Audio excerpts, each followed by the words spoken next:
Hello everyone, welcome to Abhipedia. My name is Barka Mirza and आज मैं आपके साथ में हूँ with a very important topic that is finance commission report 2021-22 to 2025-26. In this particular session, we are going to discuss about the major recommendations of the 15th Finance Commission. अगर हम examination point of view की बात करते हैं students, तो this topic is very much important for your examination. RBI Grade B Phase 2 जो हमारा examination होने वाला है that is on 25th of June. ठीक है, एंड हम कह सकते हैं पिछले कुछ सालों से लास्ट ईयर की अगर हम बात करते हैं तो फाइनेंस कमीशन से आपको क्वेश्चंस पूछा गया था and I am very much sure कि इस बार भी in your phase 2 examination finance commission से आपको क्वेश्चन पूछा जाएगा for sure. This topic is very much important, बहुत ही बेनिफिशियल होने वाला है फॉर योर एग्जामिनेशन. तो इस टॉपिक को स्टार्टिंग से लेकर एंड तक आपको बैठ कर देखना है ज़रूर. फाइनेंस कमीशन की जितनी भी सारी मेजर रिकमेंडेशंस हुई हैं वो सारी चीज़ें इस पर्टिकुलर सेशन में हम डिस्कस करेंगे with the help of MCQs. Okay, तो आपने जाना नहीं है. Before we start please subscribe our channel. अगर आप हमारे चैनल पे न्यू हो तो please subscribe our channel, press the bell icon. जब भी हमारी सेशंस होगी आपको नोटिफिकेशन मिल जाएगा एंड आपको क्या करना है, सेशन को ज़्यादा से ज़्यादा शेयर करना है. Okay, let's get started. Okay, before we start हम कुछ बेसिक चीज़ें देख लेते हैं about the finance commission of India. अगर हम फाइनेंस कमीशन की बात करते हैं स्टूडेंट्स तो it is a constitutional body. Yes or no? It is a constitutional body which is set up for every 5 years. कौन सेटअप करता है ये? By the president of a country under the article 280. Very much important. कौन से article के अंदर इसको setup किया जाता है? Under article 280. ठीक है, तो फाइनेंस कमीशन क्या है? एक कॉन्स्टिट्यूशनल बॉडी है गाइज. यहाँ पे जितने भी सारे मेन एरियाज, कोर एरियाज हैं when we are talking about the taxes, central and state government taxes को लेकर यहाँ पे बातें होती, रिकमेंडेशंस किए जाते हैं. Then we are talking about the deficits, जो फिजिकल डेफिसिट्स हो जाती हैं उनके बारे में रिकमेंडेशंस दिया जाता है. हेल्थ सेक्टर से रिलेटेड, एजुकेशन से रिलेटेड, एग्रीकल्चर सेक्टर से रिलेटेड, डिफेंस से रिलेटेड यहाँ पे बहुत सारे मेजर रिकमेंडेशंस दिए जाते हैं by the finance commission of India. ठीक है, तो हाल ही में last year 15th finance commission के भी मेजर रिकमेंडेशंस हैं जो कि 5 साल के लिए सेट कर दिए गए हैं. तो वो मेजर इंपॉर्टेंट रिकमेंडेशंस हम इस सेशन में डिस्कस करेंगे गाइज. ओके, बेसिक्स हम देखेंगे थोड़ा बहुत, उसके बाद इंपॉर्टेंट रिकमेंडेशंस. हम सारी रिकमेंडेशंस तो हम कवर नहीं कर सकते हैं. जो most important recommendations, major recommendations है गाइज, वो हम इस पर्टिकुलर सेशन में कवर अप करेंगे with the help of MCQs. Okay, so चलिए let's go. Before we start, Abhipedia आप लोगों को प्रोवाइड कर रहा है complete test series for RBI grade B phase 2 examination, जहाँ पे टेस्ट सीरीज़ जो है वो बहुत ही इंपॉर्टेंट हो जाता है, बहुत ही बेनिफिशियल हो जाता है for your examination point of view. अगर हम टेस्ट सीरीज़ की बात करते हैं तो it will help you to upgrade yourself in the examination when we are talking about the English descriptive, when we are talking about the ESI and finance and management. आपको पता चलता है कि how to write a descriptive answers. While writing an answers, हमारे answers में कितने सारे errors होते हैं, है ना. हमारी स्पीड क्या है वाइल राइटिंग एन आंसर, हम कितने टाइम तक हम अपने एक आंसर को कंप्लीट कर सकते हैं, हमारी एक्यूरेसी क्या है. So all these will help in the test series.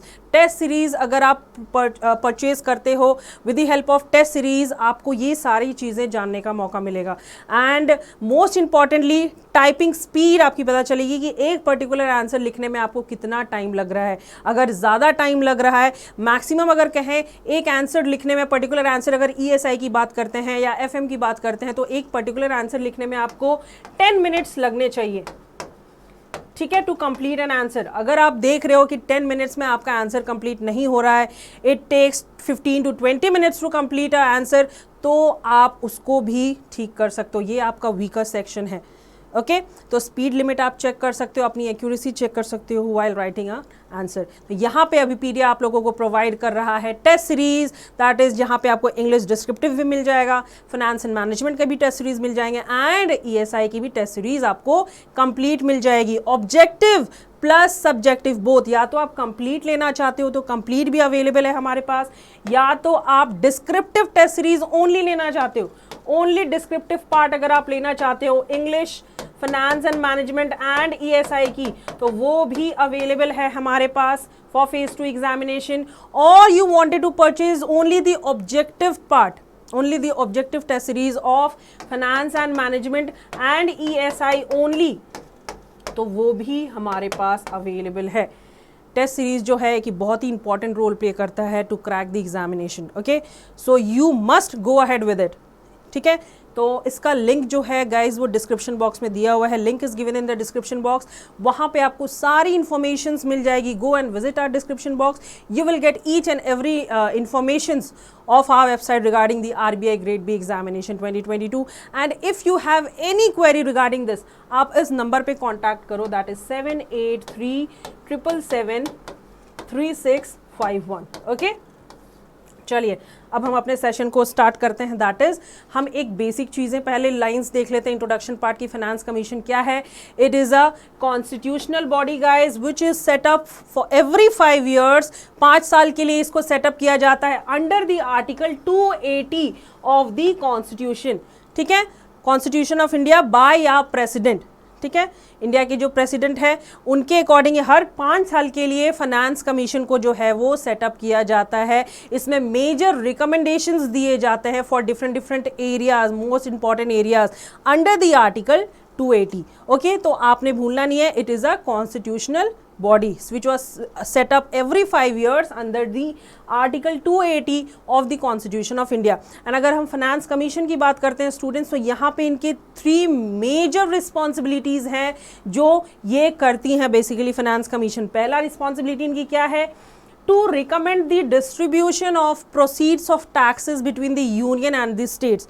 ये क्या करती हैं? रिकमेंडेशंस देती हैं जो टैक्सेस होती है between the centre and the states. ठीक है, सेंटर में कितना टैक्स प्रोसीड होना चाहिए, स्टेट्स को कितना टैक्स प्रोसीड होना चाहिए, ये कौन रिकमेंड करता है? हमारा फाइनेंस कमीशन। तो ये इसकी पहली इंपॉर्टेंट रिस्पॉन्सिबिलिटी है। ओके, अगर हम सेकेंड इंपॉर्टेंट रिस्पॉन्सिबिलिटी की बात करते हैं स्टूडेंट्स, तो to recommend the principle which should govern the grants in aid to be given to the states.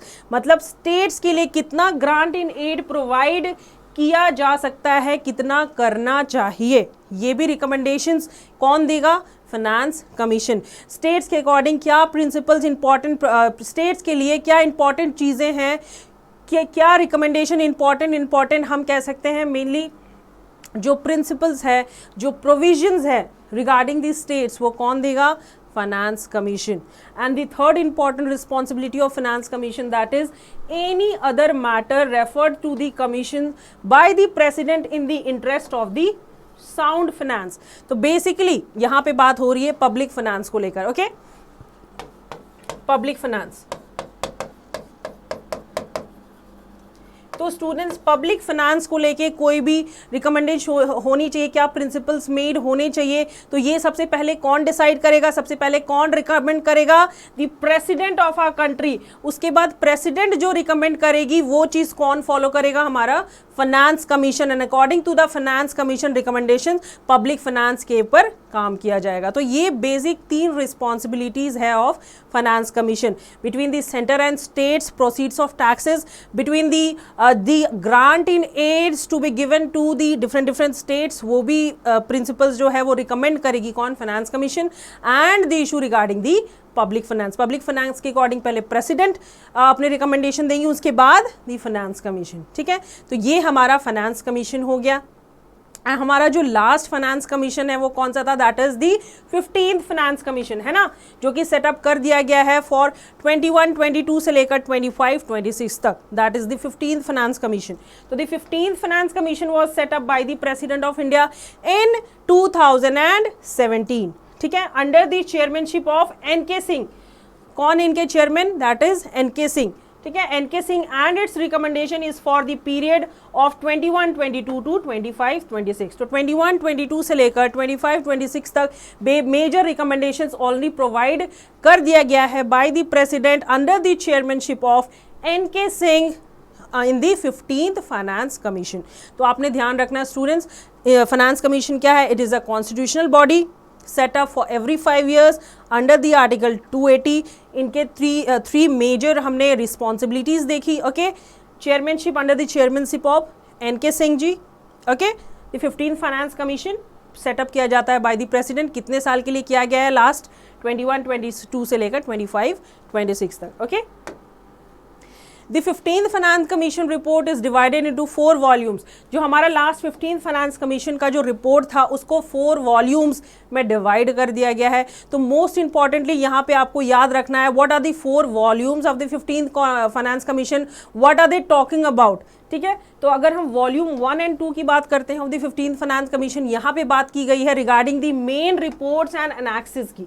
ठीक है, main reports of the country. Reports की अगर हम बात करते हैं जैसे कि एग्रीकल्चर सेक्टर हो गया, डिफेंस हो गया, हेल्थ, एजुकेशन, डेफिसिट्स, तो वो सारे रिपोर्ट्स, मेन रिपोर्ट्स एंड एनाक्सिस बात की गई इन दी वॉल्यूम 1, वॉल्यूम 2 में. ठीक है, अगर हम वॉल्यूम 3 की बात करते हैं स्टूडेंट्स, तो यहाँ पे बात की गई है devoted to the union governments, central governments को लेके वॉल्यूम 2 के बारे में बात की गई है. एंड हम अगर वॉल्यूम 4 की बात करते हैं तो it devoted to all the states. State के अकॉर्डिंग जो भी रिकमेंडेशन दिया जाएगा वो चीज़ स्पेसिफाई की गई है इन दी वॉल्यूम 4. वॉल्यूम 3 में क्या स्पेसिफाई किया गया है?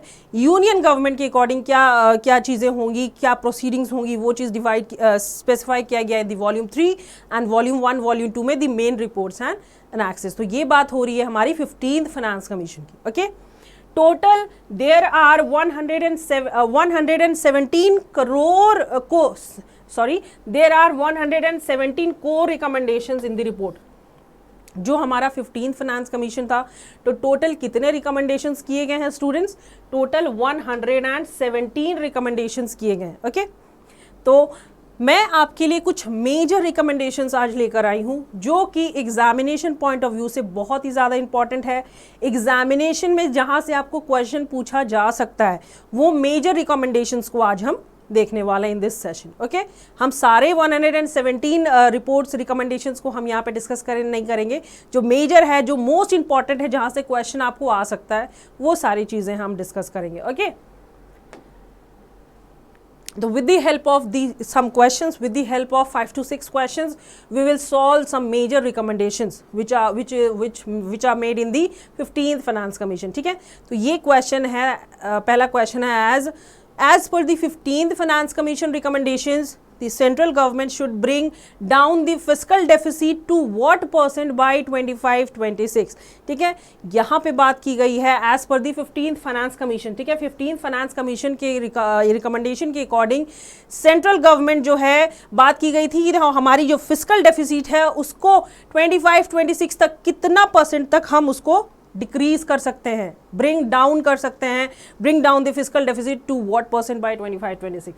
4.5%, 5%, 3.5%, 4% या फिर 5.5%. तो हमने रिकमेंडेशंस की बात की स्टूडेंट्स. तो सबसे पहले हम क्या देख लेंगे कि recommendation, major recommendations when we are talking about the fiscal deficit क्या है. Let's see. Fiscal deficit recommendations made in the 15th Finance Commission, that is the central government should bring down the fiscal deficit to 4% of GDP by 25-26. तो fiscal deficit, basically हमें fiscal deficit के बारे में पता है students. जब हम बात करते हैं, जब हमारा एक्सपेंडिचर जो है वो expenditure exceeds the revenue of the government, है ना. एक्सपेंडिचर exceeds the revenue, है ना, दैट इज डेफिसिट. जितने भी सारे डेफिसिट्स हैं वो expenditure exceeds the revenue, that is 4% of GDP bye 25-26. ठीक है, for states the finance commission recommendations fiscal deficit limits at different states के लिए भी यहाँ पे हमारे फाइनेंस कमीशन के डिफरेंट मेजर रिकमेंडेशंस आए हैं कि उनकी fiscal deficit limits % of GSDP क्या होना चाहिए. GSDP that is gross state domestic product. पहला है 4% इन 21-22 के लिए कितना fiscal deficit for states? 4% of GSDP.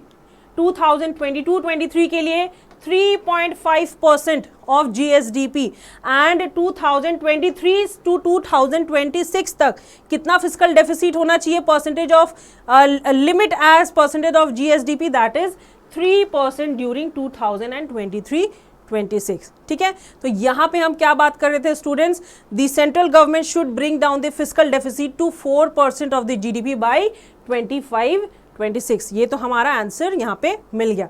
Last में कुछ इंपॉर्टेंट पॉइंट दिए हुए हैं, that is extra annual borrowing worth 0.5% of GSDP will be allowed to the states during first 4 years, that is 21-22 to 21 से लेकर 25 ईयर तक upon undertaking power sector reform। तो यहाँ पे इस रिकमेंडेशन के अंदर दौरान ये भी बात की गई है कि एक्स्ट्रा बोरोइंग कर सकती है डिफरेंट एक्स्ट्रा 0.5% का उनको एक्स्ट्रा हम कह सकते हैं एनुअल बोरोइंग वो कर सकती है जब वो पर्टिकुलर स्टेट किसके अकॉर्डिंग काम करे, पावर सेक्टर रिफॉर्म्स अगर स्टेट्स करेगी तो उसको ये तो सारी चीज़ें स्पेसिफाई की गई है, बस इसके बाद भी उसको 0.5% का एक्स्ट्रा बोरोइंग वो कर सकते हैं अगर वो किस अकॉर्डिंग काम करे, पावर सेक्टर रिफॉर्म्स अगर कुछ कर रही हैं तो उसको एक्स्ट्रा 0.5% का एक्स्ट्रा एनुअल बोरोइंग वो कर सकती हैं।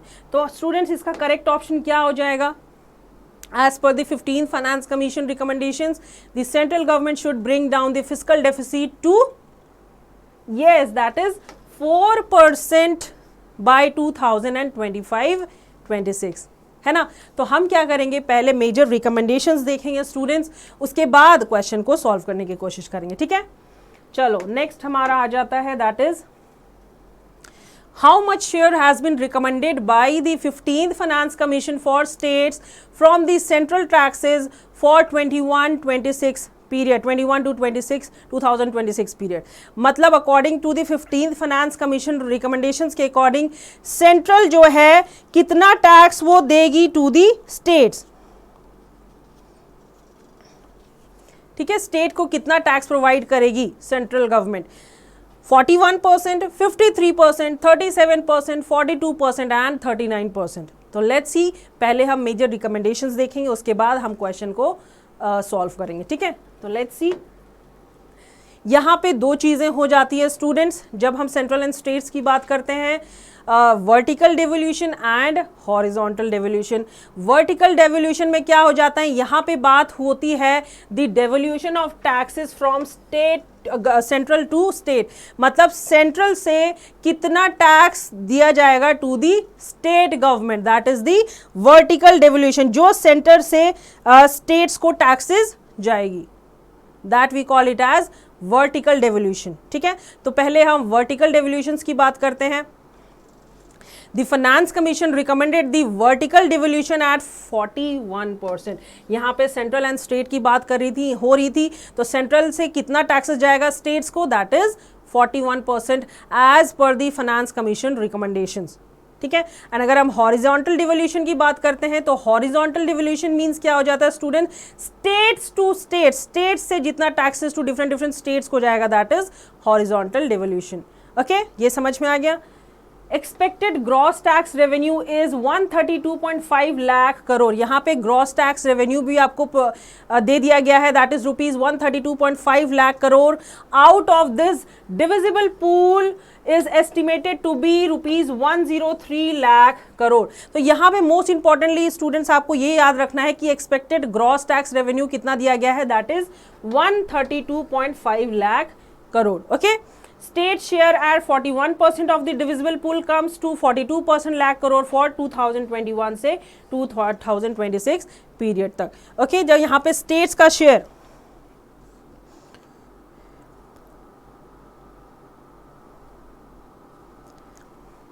ओके यहाँ पे स्टेट्स का शेयर क्या है, state share are 41% of divisible pool. जब 41% हटा दिया जाएगा तो उसके बाद कौन सा डिविजिबल पूल हो जाएगा फॉर 2021-26 पीरियड तक, that is 42%। Expected growth rate, expected gross tax revenue is rupees 132.5 lakh crore and the finance commission recommendation for the vertical devolution at 41%। जब 41% नहीं होगा तो क्या होगा, स्टेट शेयर 42%। तो ये ध्यान रखना है। ओके, देन अगर हम सेंट्रल की बात कर लेते हैं, ये हमने वर्टिकल की बात कर ली, अब हम बात करते हैं हमारा हॉरिजॉन्टल डिवोल्यूशन का।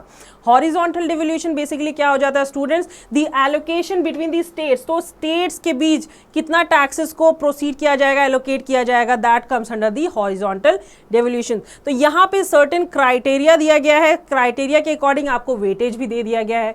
तो criteria, when we are talking about the horizontal devolution, the horizontal devolution is based on different criterias as weightages, ठीक है। तो let's see criterias में आपको population का weightage दे दिया गया, that is 15%, area का devolution दे दिया गया है, that is 15%, forest and ecology का दे दिया है devolution weightage, that is 10%, then comes हमारा income distances, इनकम डिस्टेंसेस आपको दे दिया गया है, दैट इज 45%। तो स्टूडेंट्स अब आपको लग रहा होगा what is income distance. Income distance basically हम कुछ कंपैरिजन करते हैं, बेसिकली पर्टिकुलरली मान लो कि हम किसी पर्टिकुलर स्टेट्स की जीडीपी के बारे में बात कर रहे हैं, ठीक है। यहाँ पे एक पर्टिकुलर स्टेट ए है एंड एक बी है, तो इस स्टेट का जीडीपी है दैट इज 4%, ठीक है। कोई पर्टिकुलर स्टेट है जिसका जीडीपी है 4%, एंड एक पर्टिकुलर स्टेट ऐसा है जिसका डीडीपी है 8%। तो स्टेट एंड स्टेट के बीच एक स्टेट का कंपैरिजन हम कर रहे हैं जिसका जो जीडीपी है वो 8% है, एंड द स्टेट जिसकी हम बात कर रहे हैं जिसका जो जीडीपी है वो डबल है, that is 8%, that is income distances, ठीक है। It is basically a gap between the states GDP and to the states with the highest GDP। तो बेसिकली हम यहाँ पे गैप की बात कर रहे हैं between the states, a states with a GDP and a state with the highest GDP, that is income distance, ठीक है। देन यहाँ पे बात हो रही है टैक्स एंड फिजिकल एफर्ट्स की, जिसको दिया गया है 2.5%, डेमोग्राफिक परफॉर्मेंस को दिया गया है 12.5%। तो ये जो बेसिक क्राइटेरिया है एंड क्राइटेरिया के वेटेजेस भी हैं, ये वेरी मच इंपॉर्टेंट है students for your examination point of view. तो इस क्राइटेरिया को, इस वेटेज को याद रखना है आपने। It is basically based on the horizontal devolution. And अगर हम इस क्राइटेरिया एंड वेटेज को देखें तो यहाँ पे सबसे ज्यादा वेटेज किसको दिया गया है, दैट इज इनकम डिस्टेंस को। ओके स्टूडेंट्स, तो यहाँ पे हमने वर्टिकल डिवोल्यूशन भी समझ लिया, हॉरिजॉन्टल डिवोल्यूशन भी हमें समझ लिया। अब हम क्वेश्चन का आंसर देखते हैं, what will be the correct option. How much share has been recommended by the 15th Finance Commission for states from the central taxes for 2021-26? That is 41%, है ना। The correct option is 41%, ठीक है। Then हम बात कर लेते हैं हमारा who is the chairman of the 15th finance commission.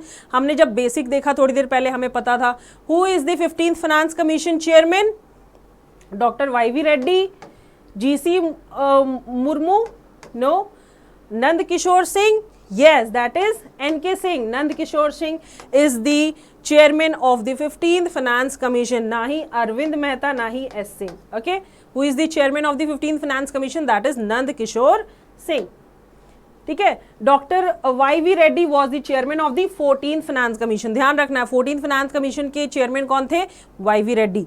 C Murmu is the comptroller and auditor general of India, and Arvind Mehta is the secretary of the 15th Finance Commission। तो secretary कौन है हमारे 15th Finance Commission के, that is Arvind Mehta, okay।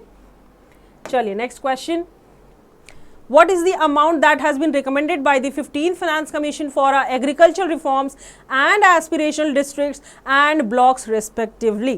यहाँ पे 15th Finance Commission recommendations के according agriculture sector से related, aspirational district से रिलेटेड कितना अमाउंट या कितना आउटले दिया गया है respectively, A, B, C, D और E। पहले हम अपने मेजर रिकमेंडेशंस देखते हैं, let's see.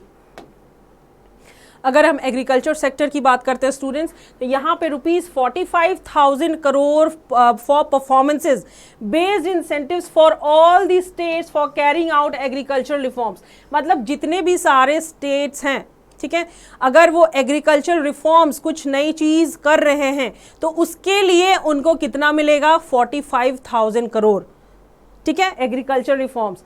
Aspirational districts and blocks के अकॉर्डिंग क्या रिकमेंडेशन की गई है?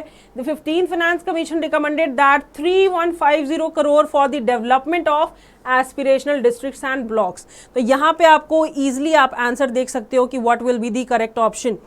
एग्रीकल्चर रिफॉर्म्स जो स्टेट करेगी उसके लिए ₹45,000 crore and aspirational districts and block के लिए कितना है? That is ₹3150 crore made major recommendations made by the 15th finance commission. तो क्या होगा इसका correct option? That is B, ₹45,000 crore and 3150 crore. ठीक है, then consider the following statements regarding the recommendations of the 15th Finance Commission regarding education and health and identify the correct statements। ठीक है, यहाँ पे तीन statements दिए गए हैं regarding the recommendations of Finance Commission regarding education health। ठीक है, तो चलिए हम पढ़ते हैं पहले। The Commission recommended that the health spending by the states should be increased more than 8% of the budget by 2022। The public expenditure on health should be increased by 2.5% of the GDP by 2025 and ₹6,800 crore has been sanctioned for incentivizing the states for enhancing their educational outcomes। तो इससे पहले, इस question को complete करने से पहले, इसका answer ढूंढने से पहले हमें क्या करना है? रिकमेंडेशंस देखने हैं। ओके, तो लेट्स सी। जब हम हेल्थ की बात करते हैं तो let's see, the commission recommended that the health spending by the state should be increase to more than 8%। मतलब by 2022, by the budget session 2022, health से रिलेटेड, हेल्थ सेक्टर से रिलेटेड जो भी स्पेंडिंग की जाएगी, it should be increase to more than 8%। ठीक है, it has also recommended that the public health expenditure, ठीक है, public health expenditure of the union and state government together should rise progressively to reach 2.5% of the GDP by 2025। okay, and primary health care expenditure should be two-third of the total health expenditure by 2022 और total grant aid is ₹106606 crore. a total grant aid दे दिया गया है for agriculture for health। ठीक है, तो ये हमने देख लिया। एजुकेशन से रिलेटेड भी देख लेते हैं। The finance commission has recommended a grant of ₹4800 crore from 22-23 to 25-26 for incentivizing the states to enhance educational outcomes। मतलब एजुकेशनल फैसिलिटीज़ को और इन्हांस कीजिए, एजुकेशनल आउटकम्स को और इन्हांस करने के लिए 15th फाइनेंस कमीशन ने बेसिकली ये आउटले दिया है कि एजुकेशनल क्वालिटी जो है, एजुकेशन जो है वो दिन पर दिन और अच्छा होना चाहिए, उसको और स्ट्रेंथन करो, इन्हांस करो इन आवर कंट्री। तो उसके लिए कितना आउटले दिया गया है? ₹4800 crore. The commission has recommended that ₹6143 crore for online learning. Online learning के लिए भी रिकमेंडेशंस दी गई हैं, that is 6143 crore for the development of professional courses in regional language. Regional language के लिए प्रोफेशनल डेवलपमेंट कोर्सेज चलाने जाने चाहिए as recommended by the 15th finance commission. तो उसका आउटले क्या दिया गया है? That is ₹6143 crore for higher education in India. तो डिफरेंट एरिया के अकॉर्डिंग, रीजन के अकॉर्डिंग रीजनल लैंग्वेजेस को और इन्हांस करने के लिए, एजुकेशन, ऑनलाइन एजुकेशन को और इन्हांस करने के लिए ये सारी चीज़ें की गई हैं। तो अब हम क्वेश्चन को देखें, लेट्स सी। पहला अगर स्टेटमेंट देखते हैं, the commission recommended that the health spending by the state should be increase to more than 8%। हमने अभी देखा कि 8% से ज़्यादा इसमें इन्हांसमेंट, इंक्रीमेंट होनी चाहिए by the budget 2022। This statement is correct totally. The public expenditure on health should be increase to 2.5% of the GDP by 2025। This is also a correct statement, है ना? Okay, ₹6800 crore has been sanctioned for incentivizing the states for enhancing their educational outcomes। तो ये क्या था? It is not 6800 crore, it's 4800 crore, है ना? Sanction किया गया है for incentivizing the states for enhancing the education outcomes। तो इसका करेक्ट ऑप्शन क्या होगा students? That is B, 1 and 3 only। ठीक है, Then how much corpus has been suggested by the 15th Finance Commission for modernization fund for defense and internal security for 5 years till 2026? तो अगले 5 साल के लिए क्या डिफेंस एंड इंटरनल सिक्योरिटी के लिए क्या मेजर रिकमेंडेशंस आए हैं bye the 15th finance commission? कितना आउटले दिया गया है? रुपीज़ 1 लाख, 2.4 लाख, 5 लाख, 1.2 या फिर 3 लाख? तो पहले हमें क्या करना है, रिकमेंडेशंस देखने हैं. तो लेट्स सी.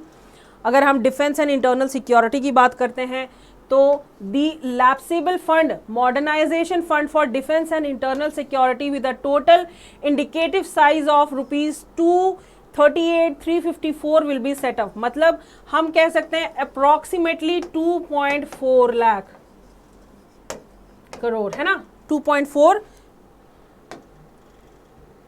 ओके, अप्रॉक्सीमेटली हम 2.4 लाख कह सकते हैं. That is 238,354 will be setup for the defence internal security. तो यहाँ पे कंप्लीटली हमें एक अपना डायरेक्ट आंसर मिल जाता है. 1 लाख, 2.45, 1.2 या फिर 3. Exactly that is 2.4 lakh crore when we are talking about the modernization fund for defense and internal security for 5 years till 2026. ठीक है. और भी बहुत ही इंपॉर्टेंट मेजर रिकमेंडेशंस किए गए हैं students, that is regarding the revenue deficit grants. तो जब रेवेन्यू डेफिसिट ग्रांट्स की बात करते हैं तो revenue deficit grant is required to meet the fiscal needs of the states on their revenue account that remains to be met. अगर हम यहाँ पे डेफिसिट्स की बात करते हैं स्टूडेंट्स, तो कोई भी कंट्री चाहेगी कि हमारे कंट्री का एक्सपेंडिचर जो है वो थोड़ा कम हो एंड रेवेन्यू जो है वो ज़्यादा हमें रिसीव हो. The finance commission has recommended total revenue deficit grants. तो according to the 15th finance commission recommendation, अगर हम रेवेन्यू डेफिसिट ग्रांट्स की बात करते हैं तो it has given of ₹294,514 crore for 17 states. तो टोटल 17 स्टेट्स के लिए डेफिसिट को कम करने के लिए ग्रांट्स प्रोवाइड किया गया है, रिकमेंडेशंस दिए गए हैं in the 15th finance commission by the 15th finance commission of ₹294,514 crore for 17 states. अगर हम लोकल गवर्नमेंट्स की बात करते हैं, the total grants to local government should be ₹436,361 lakh crore for the period of 21 to 26. यहाँ पे लोकल ग्रांट्स भी दिए गए हैं, लोकल गवर्नमेंट्स की भी एंड पूरी कंट्री की भी. ठीक है. देन हम बात कर लेते हैं disaster risk management. Disaster risk management basically related to the environment. तो for state disaster response management fund the finance commission has recommended the total corpus of ₹160,153 crore for the states for disaster management. Basically अगर कोई ऐसा miss management हो जाता है या कुछ ऐसा अनकंडीशन सिचुएशन हो जाती है, कोई अनसर्टिनिटी ऐसी हो जाती है, तो उसके लिए स्टेट्स को कितना प्रोवाइड किया जा रहा है, total corpus of ₹160,153 crore for states for disaster management for the period for 2021 से लेकर 26 तक. And out of the above amount union share उसमें कितना है, 122,601 करोड़ एंड स्टेट का शेयर कितना है, 37,552 करोड़. ठीक है. तो ये बात हो गई regarding the disaster risk management. Okay students, तो आई होप आप लोगों को ये सेशन जो है वो बहुत ही अच्छा लगा होगा. If you have any query regarding anything, कोई भी किसी चीज़ को लेके क्वेरी है तो do ask me in the comment section. ठीक है. कमेंट सेक्शन में कमेंट करके भी मुझे बताइए आपको सेशन जो है वो कैसा लगा है. एंड मैं आपके लिए और भी ऐसी इंपॉर्टेंट टॉपिक्स के ऊपर और भी हम क्वेश्चंस डिस्कस करेंगे, इंपॉर्टेंट टॉपिक्स डिस्कस करेंगे जो कि बहुत ही इंपॉर्टेंट एंड बेनिफिशियल होने वाला है for the examination point of view. ठीक है. तो हम मिलते हैं अपने नेक्स्ट सेशन में. अगर आपको वीडियो अच्छा लगा है तो डू लाइक एंड सब्सक्राइब कर लीजिए हमारे चैनल को. So thank you everyone. And ये जो टॉपिक है स्टूडेंट्स बहुत ही इंपॉर्टेंट टॉपिक है. इस टॉपिक से मस्ट क्वेश्चंस आते ही हैं. लास्ट ईयर भी क्वेश्चन पूछे गए हैं regarding the finance commission and इस साल भी for sure 15th finance commission report से आपको इन क्वेश्चंस आएंगे ही. तो वीडियो को स्टार्टिंग से लेकर एंड तक ज़रूर देखिएगा. So thank you everyone. हम मिलते हैं अपने नेक्स्ट सेशन.